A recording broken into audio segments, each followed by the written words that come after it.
उज्जैन में श्री तेग बहादुर जी की 350वीं शताब्दी जन यात्रा पहुंच रही है और ऐसे में आप देख रहे हैं मेरे पीछे लगातार कई लोग जुड़ गए हैं और ये स्वागत के लिए खड़े हैं इस यात्रा के। तो आइए जानते हैं क्या कुछ यात्रा का स्वागत कर रहे हैं। धन श्री गुरु तेग बहादुर जी महाराज के 350वें बलिदान दिवस के उपलक्ष्य में और उन्हीं के साथ भाई मतीदास जी, भाई सतीदास जी, भाई दयाला जी, उनके बलिदान के उपलक्ष्य में पूरे देश भर में ये यात्रा निकली है कि मानव चेतना को जगाने वाली ये जो जागृति यात्रा है आज उज्जैन शहर में पहुंच रही है।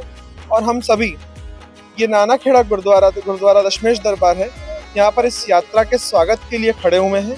सिख समाज द्वारा और विभिन्न समाज के लोगों द्वारा इस यात्रा का, जिसका नाम जागृति यात्रा नाम है, इसका स्वागत किया जा रहा है। जिसका मार्ग नानाखेड़ा से होते हुए जंतर मंतर मार्ग होते हुए ये गुरु नानक घाट पर इसका समापन होगा और पूरा समाज बहुत ही हर्षोल्लासित है इस यात्रा के स्वागत के लिए। गुरु गोविंद सिंह उस समय 9 साल के ही थे, बालक थे। वो देख रहे थे कि सब लोग बहुत परेशान हैं।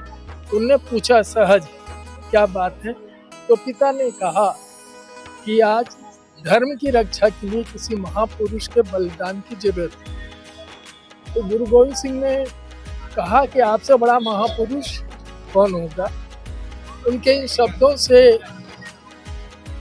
गुरु जी को प्रेरणा मिली और उन्होंने कहा कि कह दो उनसे कि हमारे सबके गुरु आ गए और वे यदि इस्लाम कबूल कर लेंगे तो सारी सनातनी परंपरा इस्लाम में परिवर्तित हो जाएगी।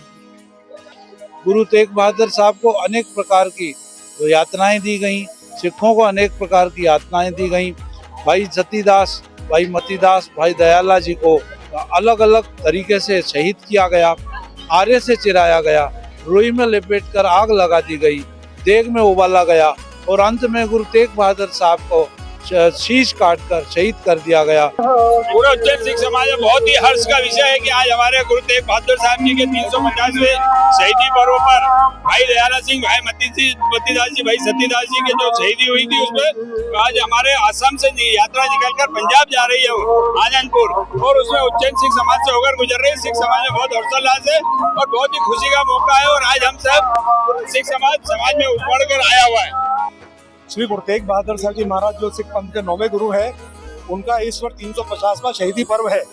उस पर्व को मुख्य रखते हुए गुरुद्वारा धोबड़ी साहब आसाम से एक नगर कीर्तन, शहीदी नगर कीर्तन जो है ये निकला है, जो देश भर के विभिन्न शहरों से होता हुआ आज उज्जैन पहुंचा है। बड़े सौभाग्य की बात है उज्जैन वासियों के लिए कि ये नगर कीर्तन यहाँ पहुंचा है, शहीदी नगर कीर्तन।